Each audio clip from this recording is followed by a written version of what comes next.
I'm sure a lot of you already play chess. It's a really nice game. Well, in this video I'd like to share with you an interesting math chess related problem that will turn out to be more easier than it looks. It also involves a little bit of number theory, which is pretty cool.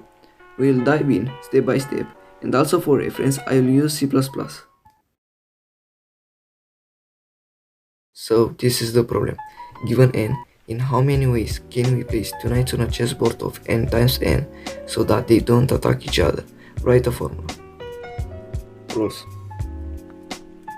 N is greater or equal than 0 and less than infinity. The two knights can stand on the same square, and swapping the pieces doesn't mean another case. For example, knight on a1 and knight on a2 is a single case. If you swap them, will not count this as another case. When you first hear a problem of any type, it's a good idea to just sit down a little bit and try to digest it as much as you can before getting your hands dirty.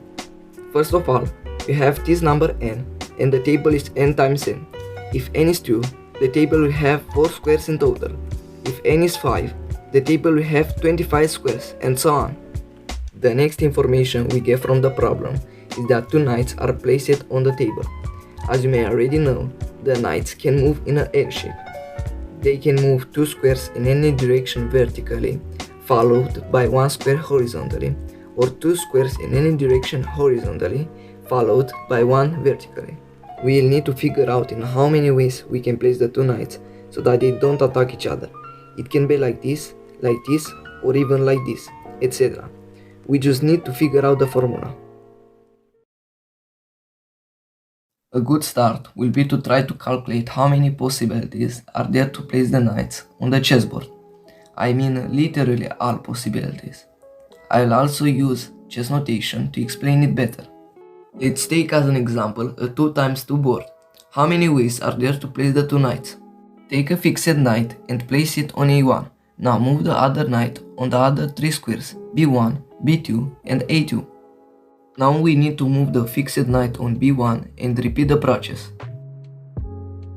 Move the fixed knight on b2 and repeat the process.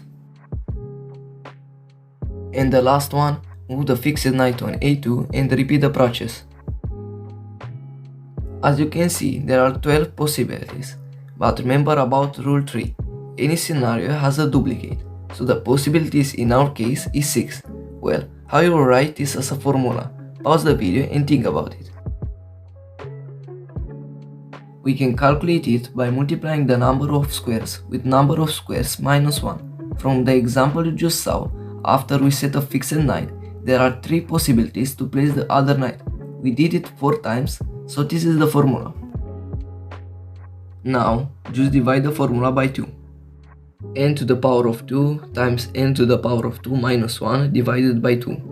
In C++, we'll declare two unsigned long integers named n and al, and then ask the user of an input for n. Using the formula we just found, now we can calculate all the possibilities of two pieces placed on an n times n table and store it in an al variable.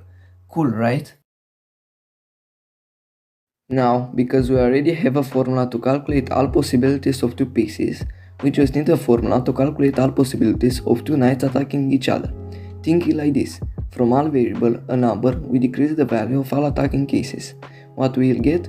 The number of cases that the knights doesn't attack each other, which happens to be the answer to this problem. There are 4 possible scenarios of two knights attacking each other. The first 2 ones have a form of 2 times 3 rectangle, and the 2 last one have a form of 3 times 2 rectangle.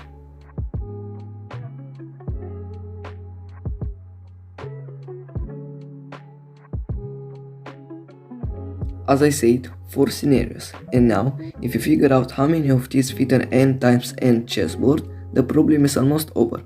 Pause the video and try to find the formula. We can just take scenario 1 and multiply how many fit horizontally with how many fit vertically on an 8 times 8 chessboard as an example, then repeat the process 4 times. As you can see, horizontally there are 7 because the knight from the bottom will always start from the second horizontally square and will go all the way here. This means whatever the board size is, there will fit every time only n minus 1 of this horizontally. Same story for vertically. Because this knight starts from the third square vertically, the total number of rectangles that fit are n-2, which in our case is 6. So, now if you multiply these two values, you'll get this. There are 4 possible scenarios, so we'll multiply this one with 4, because the same rule applies for all. Don't believe me? Try it for yourself. In scenario 2 is exactly like before.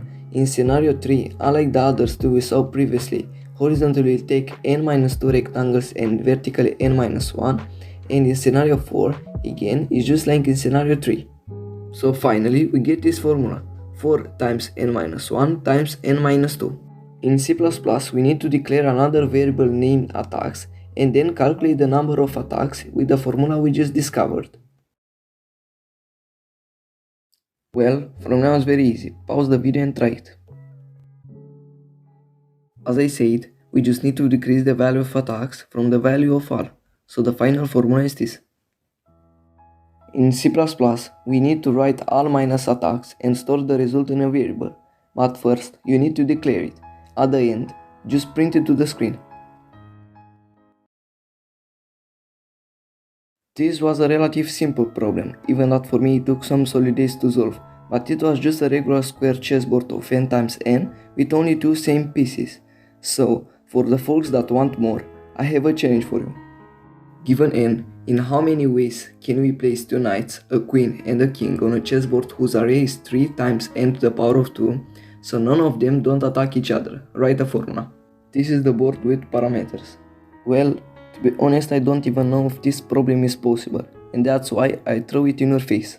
In any case, if you have an idea, just make a video and post it on YouTube.